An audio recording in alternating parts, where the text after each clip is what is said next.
Saya waktu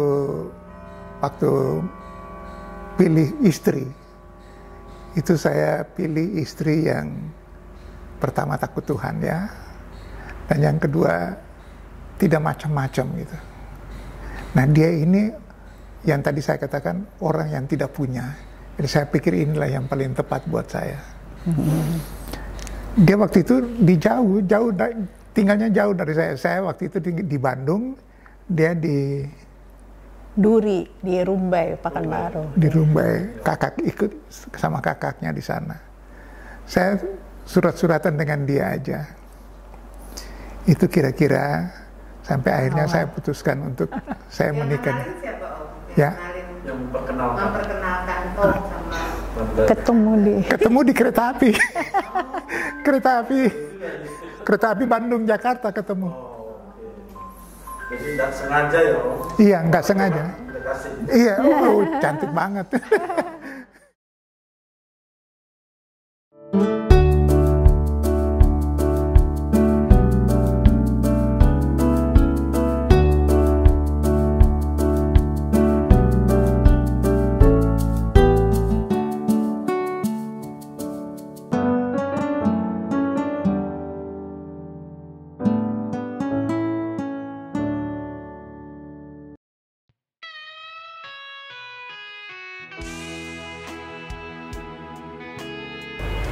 Saya pertama tanggung jawab kepada keluarga, kemudian yang paling tegas dalam melakukan tugas tanggung jawab sebagai seorang pimpinan. Itu yang saya lihat dalam keadaan keseharian. Begitupun cara mendidik anak-anak juga, selain tegas dalam perilaku, juga hidup dalam takut akan Tuhan.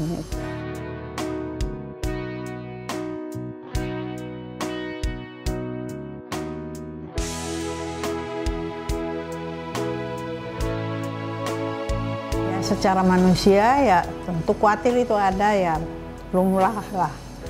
Tapi sebagai orang percaya, saya beriman kepada Tuhan dimanapun suami saya berada, anak-anak, keluarga, kita tetap berdoa, serahkan semuanya penyertaan Tuhan, itulah yang sempurna. Meskipun jauh, tapi ketika kita datang berseru pada Tuhan dan mencari Tuhan, Tuhan akan tetap menolong kita. Dan anak-anak ya dengan juga mendidik mereka untuk berserah, belajar untuk mengandalkan Tuhan. Disitulah saya melihat penyertaan Tuhan. Jadi untuk anak-anak saya tinggalkan itu ada juga ya tetangga, teman-teman yang sebagai istri prajurit juga ada yang saling kita menopang satu dengan yang lain. Karena tetangga itulah kita jauh dari orang tua, jauh dari keluarga yang dekat, tapi mereka juga diberikan Tuhan untuk bersama-sama, untuk ada kesatuan hati gitu untuk menjalankan tugas tanggung jawab mendampingi suami, apapula dengan istri-istri anggota gitu. Jadi mereka juga punya suami pergi bertugas, ya saya juga sebagai istri pimpinan saya juga harus lebih kuat memberi support kepada mereka supaya mereka juga tegar. Ya mungkin kita berdoa bersama, kadang-kadang mengambil waktu dalam ibadah, pertemuan ibu-ibu terutama yang beragama Kristen. Ya, di situ kita saling mendoakan meskipun dengan anggota yang beragama lain. Itu. Saya waktu pilih istri, itu saya pilih istri yang pertama takut Tuhan ya, dan yang kedua tidak macam-macam gitu. Nah dia ini yang tadi saya katakan orang yang tidak punya. Jadi saya pikir inilah yang paling tepat buat saya. Dia waktu itu tinggalnya jauh dari saya. Saya waktu itu di Bandung, dia di Duri, di Rumbai, Pekanbaru. Di Rumbai, kakak ikut sama kakaknya di sana. Saya surat-suratan dengan dia aja. Itu kira-kira Sampai akhirnya saya putuskan untuk saya menikah. Ya. Yang memperkenalkan Tom sama Ketemu di kereta api. kereta api Bandung Jakarta ketemu. Jadi nggak sengaja ya Om? Iya, nggak sengaja. Iya, cantik banget. Iya, saya waktu itu pakai taruna ya, karena saya tingkat 4 itu di Bandung.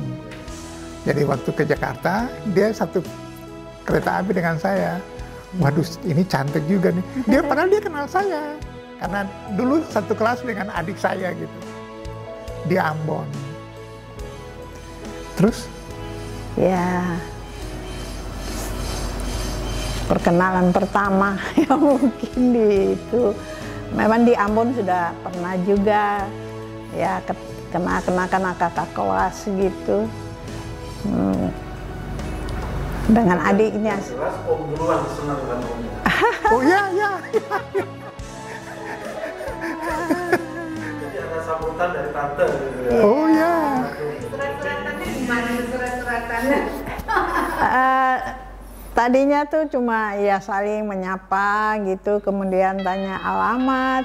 Kebetulan saya juga ya mau ke Pekanbaru ya di Duri untuk di sana ikut kakak. Jadi surat-surat, tapi cuma beberapa kali berhenti. Saya biar aja, saya juga nggak terlalu, kalau memang ini kehendak Tuhan ya nanti satu waktu juga pasti, tapi tidak balas-balas lagi, sudah mungkin nggak jodoh ya. Taunya sudah saya di Bandung, saya masuk perawat. Di situ kembali tulis surat dikirim ke Duri, dikiranya saya masih ada di Duri, taunya sudah kembali ke Bandung, sudah sekolah. Terus ya surat-surat lagi, kakak saya datang bawa surat, terus saya baca, kok masih tertarik, masih ada ini lagi ya. Disitulah mulai menjalin lagi hubungan sampai waktunya, terus kita putuskan untuk menikah gitu. Pasti Om duluan ya tante ya? Iya.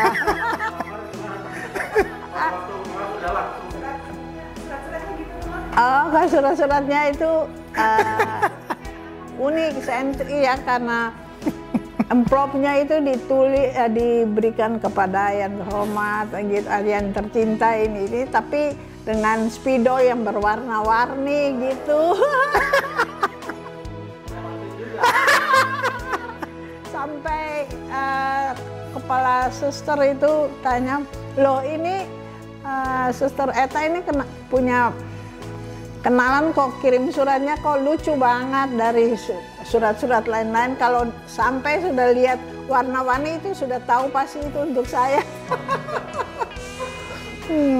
Kalau warna-warni itu apa memang suka untuk supaya lain dari yang lain mungkin. Saya waktu itu kan lagi sekolah ya, artinya lagi sekolah, ini bikin bagus ya, udah pakai segala macam. Di envelope tuh semua surat yang saya kirim, saya tulis macam-macam lah, alamatnya pakai warna ini namanya ini, ya udah. Ya, artinya untuk supaya tertarik juga ya Om. Iya. Ya, untuk melamar itu ya sendiri yang datang melamar ke kakak saya di Bandung. Kebetulan kakak saya ada datang. Terus saya bilang, kakak saya ada datang gitu. Tapi saya juga tidak tahu bahwa nanti mau melamar. Ya kita sama-sama ke rumah, ada kakak, terus dilamarlah saya. Berarti sekitar tahun 70-an ya Om? 72. 72. Melamar 3 bulan nikah. Sudah hampir letak duanya. Iya sudah. Kalau enggak berani. Kalau udah letak dua udah gagal.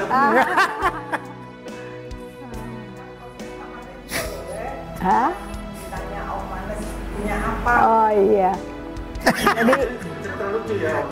iya, jadi waktu pertama kali datang ke asrama, saya bilang, Suster Eta ada tamu. Tamu siapa ya? Saya juga tidak rasa bahwa, aduh ini tamu siapa.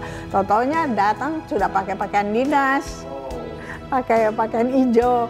Terus dibilang, saya ada pas masuk, kaget saya bilang, loh tentara tuh.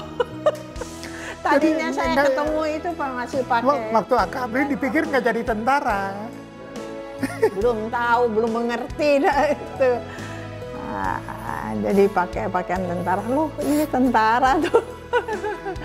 Waktu itu orang Ambon nggak senang nikah dengan tentara. Takut. Kan orang tentara ganas-ganas, tapi ini enggak. Iya. Waktu datang masuk melamar, kakak saya bilang, loh kan kamu masih sekolah, nanti gimana ini? Tidak bisa tunggu kak sampai selesai. Kakak saya beritahukan bapaknya, ya saya terserah aja sama adiknya, kalau mau tunggu ya terlalu lama katanya kalau selama 3 tahun.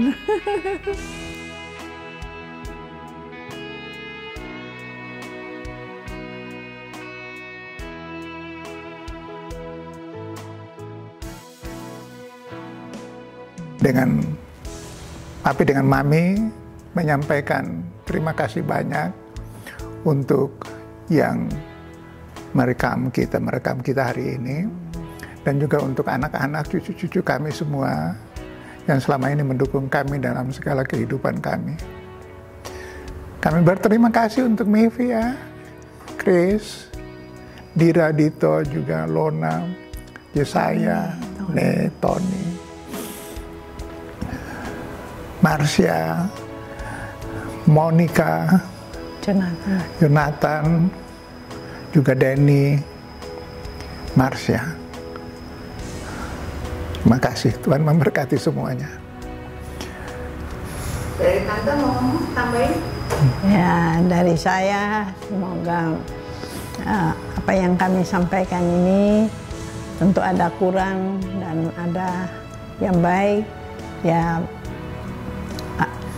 contohi aja yang baik, yaitu terutama mendekatkan diri dalam segala hal dengan Tuhan, sertakan Tuhan dalam langkah-langkah hidup, sehingga ke depan hidup kita ini juga kita berupaya untuk berkenan kepada Tuhan, supaya Tuhan memberkati kita semua dalam rumah tangga anak-anak, dalam pendidikan anak-anak cucu, dan juga tugas tanggung jawab dari suami-suami mereka.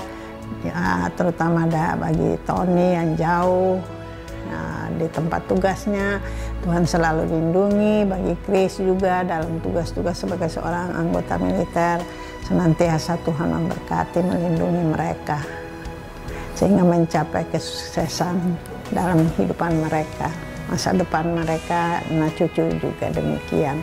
Terima kasih, Tuhan memberkati kita semua. Ya, terima kasih untuk semua yang sudah dilakukan untuk kami berdua. Saya ingin menyampaikan kepada semua teman-teman, anak-anak, cucu-cucu, perhatikan bahwa Tuhan itu mengasihi kami di atas semuanya. Bukan karena Tuhan mengasihi kami lalu kami mau seenaknya. Justru kami harus berterima kasih terus sama Tuhan dalam pimpinannya, dalam kehidupan kita semua. Saya anak orang yang gak punya apa-apa. Bapak saya sampai pensiun itu, rumah saya belum ada listrik. Kita pakai lilin atau kadang-kadang pakai teplok untuk hidup. Sampai saya pangkat Letnan 1 baru saya masukkan listrik di rumah. Nah, saya percaya bahwa kita semua bisa melakukan yang sama dengan saya apabila dengan hati yang tulus kita berserah sepenuhnya kepada Tuhan. Minta Tuhan pimpin kita, minta Tuhan berikan kekuatan buat kita untuk dapat melakukan kehidupan kita dengan pimpinan Tuhan terus. Berdoa terus, ajak istri, ajak anak-anak untuk tetap selalu berdoa. Memberikan syukur kepada Tuhan, minta syukur dari Tuhan, minta tolong dari Tuhan. biar Tuhan yang pimpin kita masuk dalam seluruh kehidupan kita. Saya percaya Tuhan mengasihi kita semua. Dalam nama Yesus. Haleluya. Saya anak pertama dari Pak Frans Dewana, nama saya Mevi. Menjadi putri Pak Frans Dewana itu suatu kebanggaan ya. Saya bersyukur dikaruniai papi mami yang luar biasa, yang disiplin, tegas, tapi juga mengajarkan kami banyak nilai, khususnya nilai kesederhanaan dan kemandirian. Ingat sekali pesan papi mami, walaupun kami berlima itu 4 perempuan dan 1 laki-laki, tetapi kami perempuan juga tetap harus punya pendidikan yang tinggi agar nanti juga bisa hidup yang lebih baik lagi buat keluarga, buat adik-adik. Kemandirian yang diajarkan, walaupun papi punya posisi, tapi kami tetap harus mengurusin sendiri, mencari kuliah sendiri, mencari pekerjaan sendiri, dan itu membentuk kami untuk menjadi pribadi yang mandiri dan mungkin boleh GR,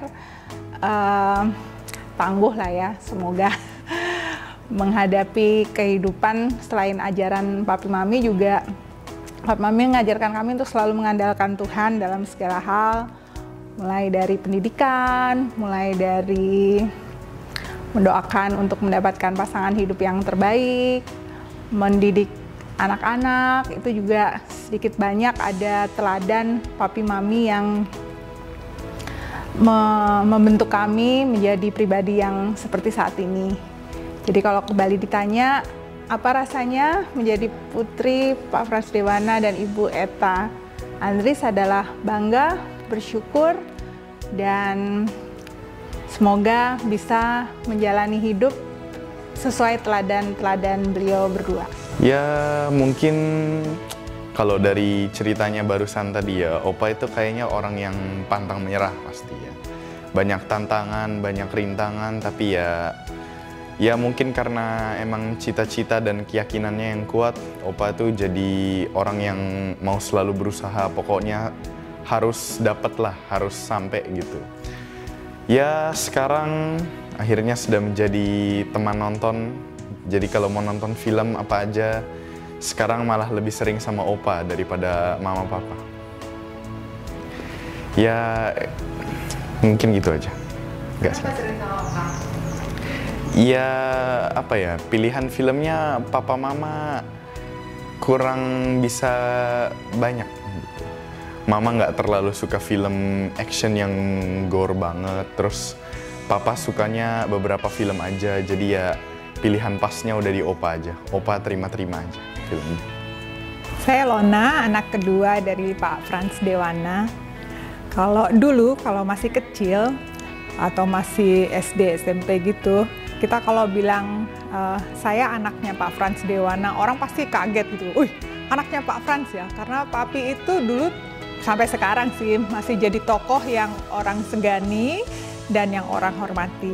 Jadi di mana-mana kita ada, itu kita membawa nama besar papi. Jadi memang kita harus hati-hati dan harus benar-benar menjaga sikap karena membawa nama papi, mami juga dimanapun kita berada. Dan seperti seperti kakak saya katakan, memang kami dari kecil itu diajarkan mandiri dan disiplin banget. Karena papi itu tentara, jadi mesti on time. Kita acara apa aja harus on time. Dan itu yang dibawa dan kita bawa sampai sekarang, walaupun di rumah ataupun di kantor ataupun di gereja atau di pelayanan, on time itu sudah menjadi ciri khas yang harus dipegang teguh terus. Itu yang paling bisa diambil contoh teladan dari papi, on time. Sebagai mantu dari papi Frans Dewana, yang bisa kami teladani adalah ketegasan, kemudian disiplin, dan sangat mengutamakan keluarga, sehingga semuanya itu bisa menjadikan saya pedoman kepada apa yang telah Papi tunjukkan dalam kehidupan Papi sendiri, sehingga saya juga bisa menerapkannya kepada keluarga saya. Nama saya Nathan, sosok Papi Frans bagi saya adalah orang yang disiplin dan dalam menjalani apapun yang dihadapi selalu mengandalkan Tuhan.